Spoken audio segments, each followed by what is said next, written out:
Hey everyone, it's Sensei Victoria Whitfield here, your journey partner in business, welcoming you back to episode 191 of the Journeypreneur Podcast. This is your source for channeled holistic stress management techniques, guidance, inspiration, and motivation from the best to stay on your path to rapid financial ascension and massive impact as a conscious entrepreneur. And so I am so grateful that I get to share this amazing woman with you. I had the honor and pleasure of being interviewed on her podcast, Humanly Possible Future of Work Conversations on iTunes and all the things. Angela Howard. You can find her at angelarhoward.com. And she's an incredible culture strategist. She really brings a new level of consciousness and humanity into the workplace and into team cooperation. Angela, welcome to the podcast. I'm so honored to be here, Sensei Victoria. Thank you for having me. Yeah, my pleasure. Oh my gosh.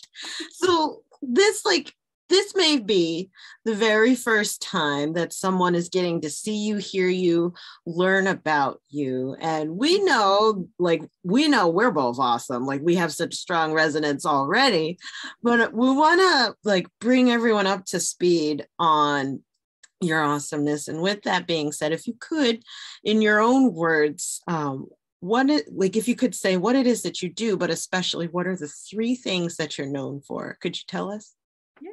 Absolutely. So what I do is I help organizations, leaders, people who own an organization or run an organization, create more human-centric workplaces. And I do that with my workplace psychology background. So I focus more on mindset, behavior change, the below the surface stuff, right? Not the above the surface stuff. So really that manifests itself into workplace culture advisory, strategy help with organizations, working with leaders to help coach them through how to build an organization, a more conscious organization.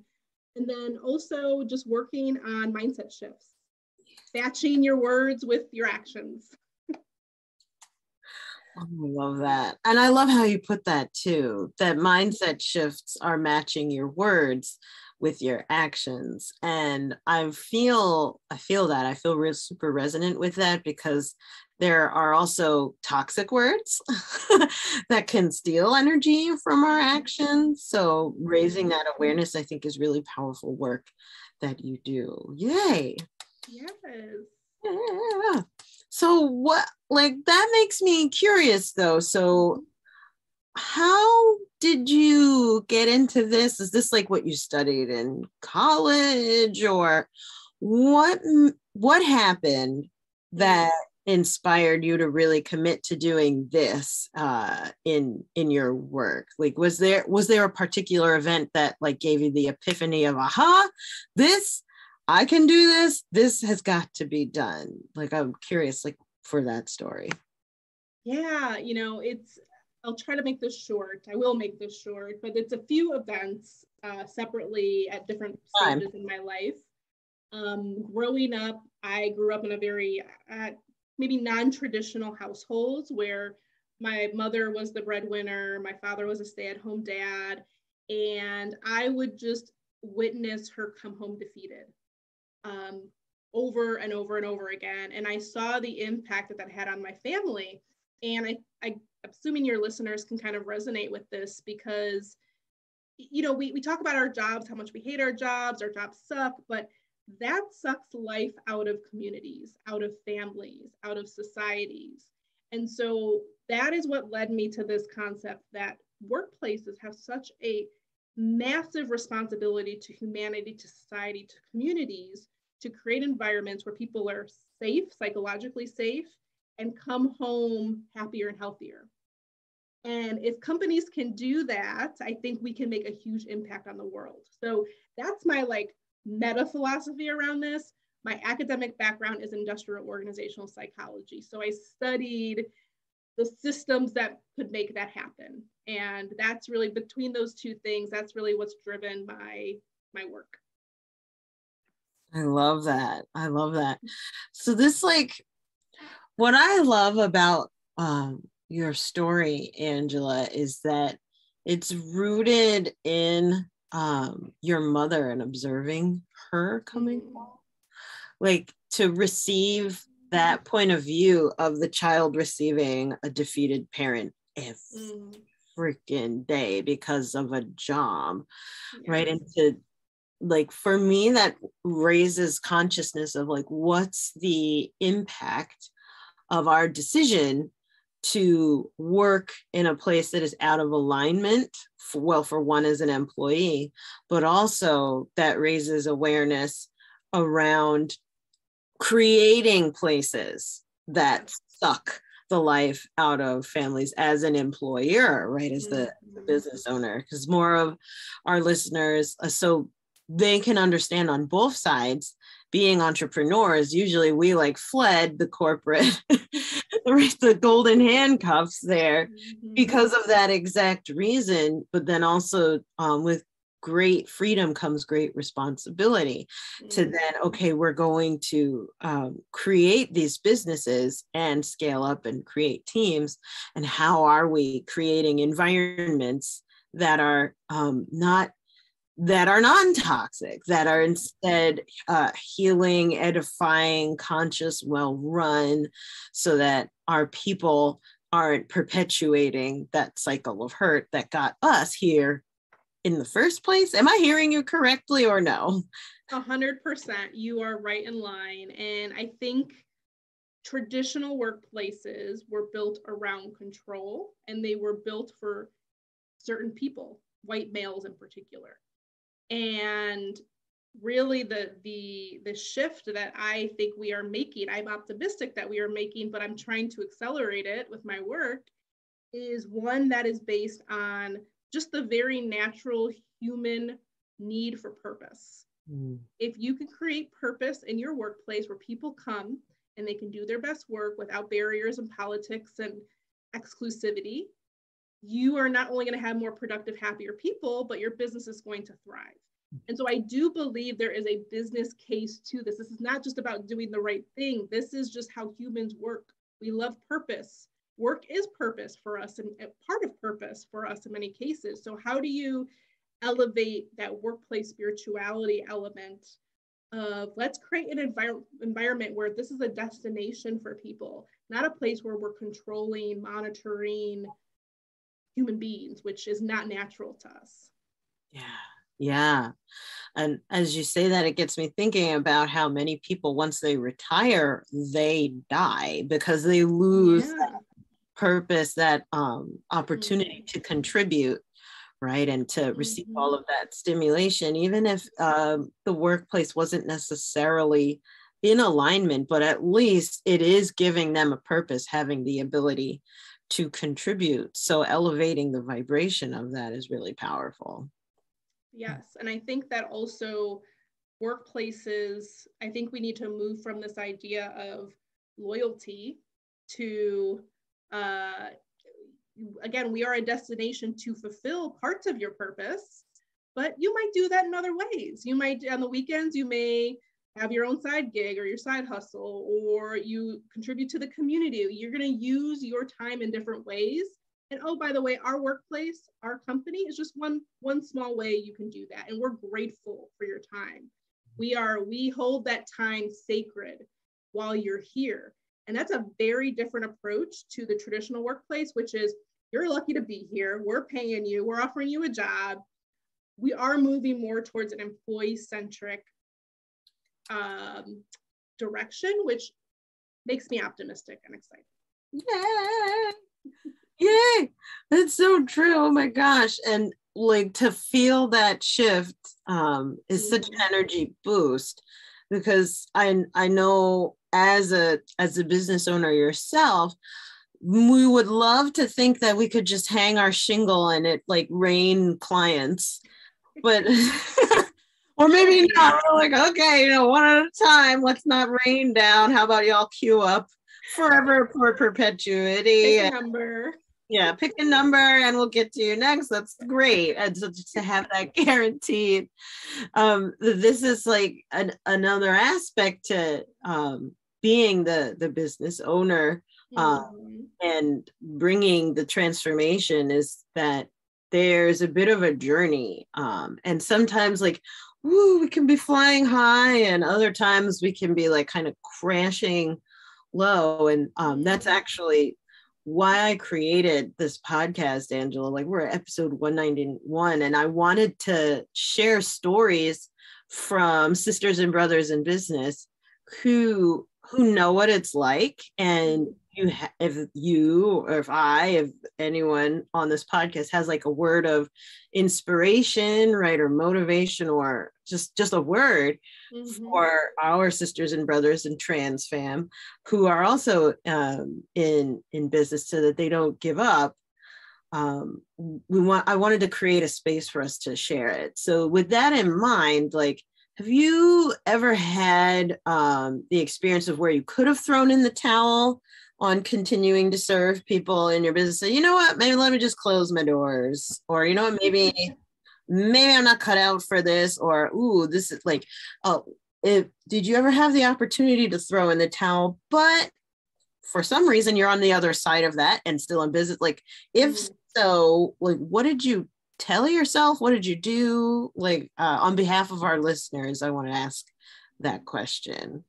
Yeah, I consider myself multi-hyphenated. So I'm a business owner, I'm an entrepreneur, but it's almost like I try to, not that I stay away from, like, I work in industry or I work as an entrepreneur, like, I do the things that are contributing to my journey, contributing to my mission. And it's a little complicated right now. I am technically still working full time for a business as their head of people. I'm going to be moving to fractional so I can focus more on my business. So there's a plan in place, but I've worked, my background is in Fortune 500 companies, very large organizations that pay a lot of money, pay out bonuses, pay out profit sharing. And I made the intentional decision this year to get in alignment with my journey as an entrepreneur, a multi-hyphenated entrepreneur. So, I consider myself, the work that I do as a collective is multi-hyphenated. And there have been times where I'm like, I just need to make myself simple, have a title at a company, and just call it a day, because this higher calling thing is just exhausting.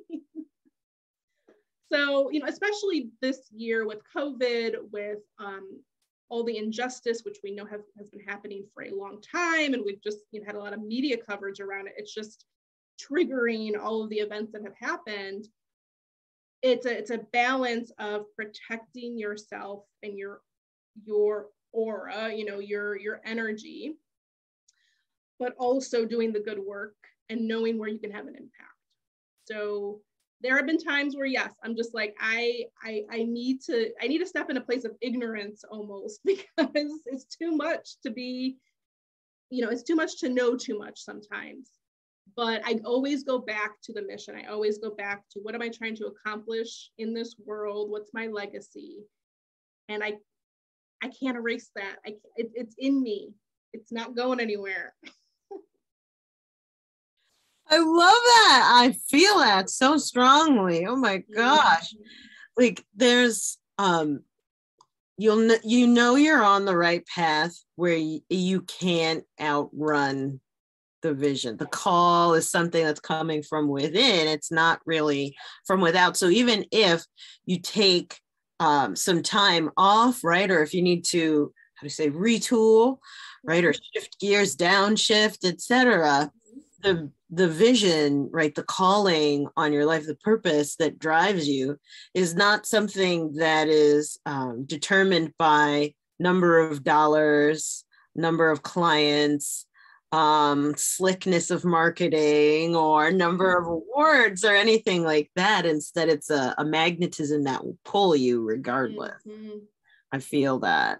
And also, I appreciate how you are phasing in and phasing out. Like this is actually, that's how I got started in the first place. Of like, okay, I started finding my purpose of like, oh my gosh, Reiki and mindset.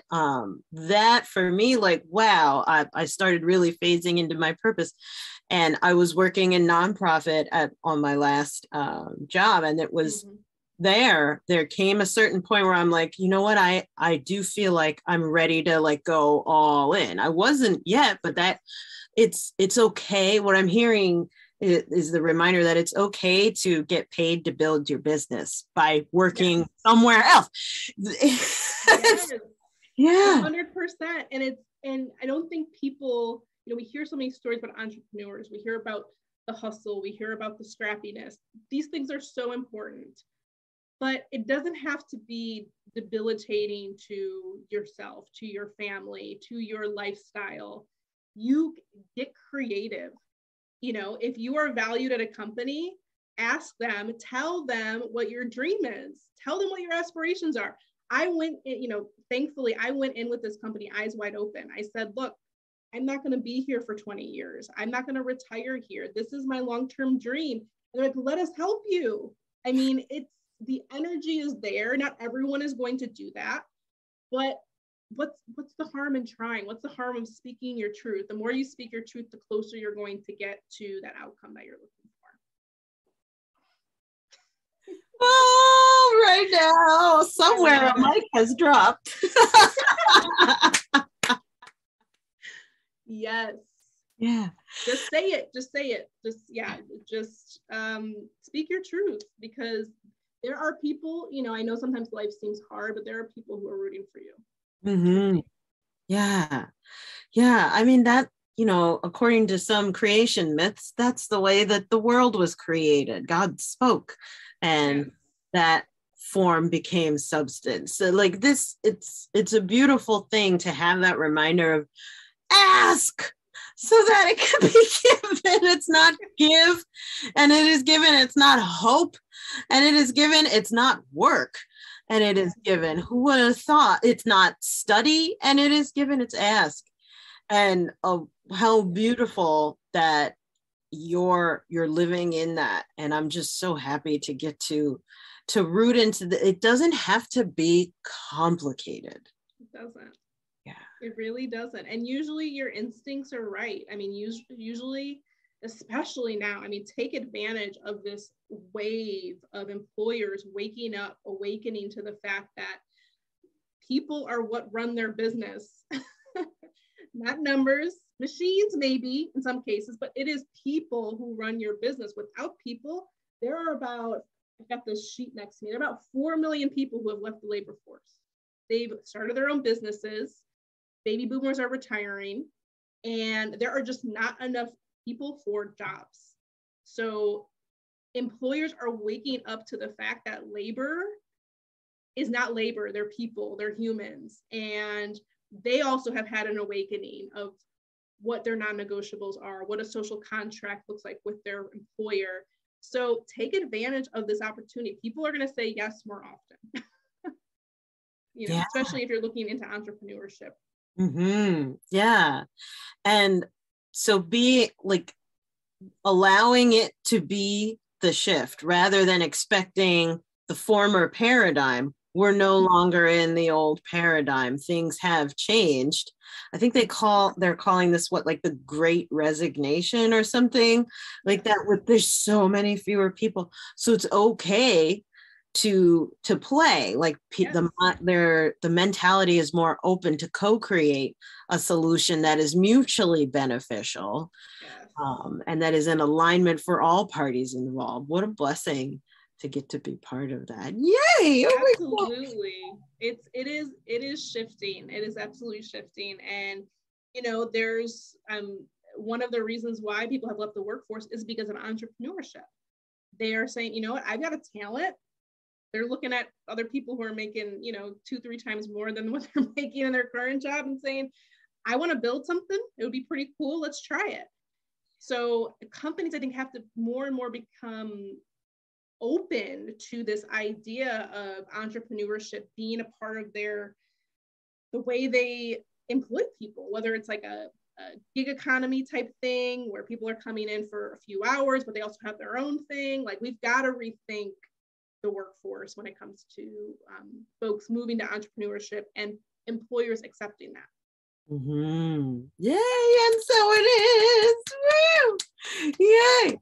Oh, I love this. Oh my gosh. Angela, like you have so much wisdom and so much positive, bright energy. Like a lot of times when I talk to people who like about corporate, they talk about it kind of like, this concentration camp where like people are caved in cubicles and all this kind of horrific. And to bring more nightmare. Yeah, it's just, yes, the nightmare. And now it's time to wake up from the dream. We don't have to be trapped in that old image of it. It's so much lighter now. I just want to celebrate you for bringing in the lightness. And there's so many, there's a whole movement around this work. It's not just me. Positive psychology and the implementation of that into the workforce. It's one of those things where it's just like questioning why we do what we do. Why are we putting people in gray cubicles? Why aren't we creating physical environments that are more human? Why are we not allowing people to work from home? Like, really, truly, we have to rethink these paradigms that we've created in the industrial age, right? We're in a whole nother age right now. And this next generation, I am so optimistic about, because they're just not having it. They're like, what are you going to do for me, employer? So it's coming. The movement is coming. Right. I love it. So with this in mind, like, I know that some people may be listening in right now, like, I love Angela's energy. Like, where can I go celebrate her? That's how my people are. I believe in having a culture of celebrations. Like, if we resonate with someone, give a message that we believe in, I believe in celebrating. Review, like, subscribe. Like, where do we go? Angela, tell us.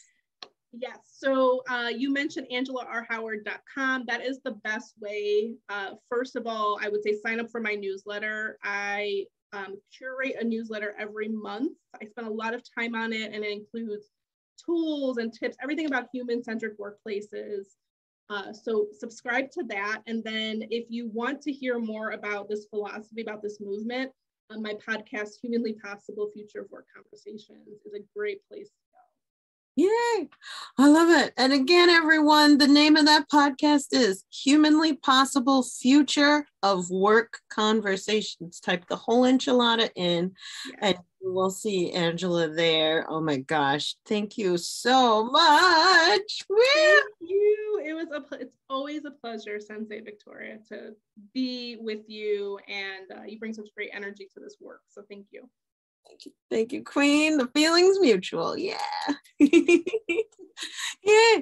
So I'm going to turn it over now to our listeners, our viewers. Hi, if this is your first time listening, don't be shy. Hit subscribe on iTunes so you get the notification first every time these episodes are syndicated. While you're there, leave a 5-star review, because on iTunes, that's where you can also tell me what you think, right? They don't let you comment anywhere. This is episode 191. Tell me what about Angela touched you, helped you reconnect to your energy and your drive to serve people and be of positive impact in the world.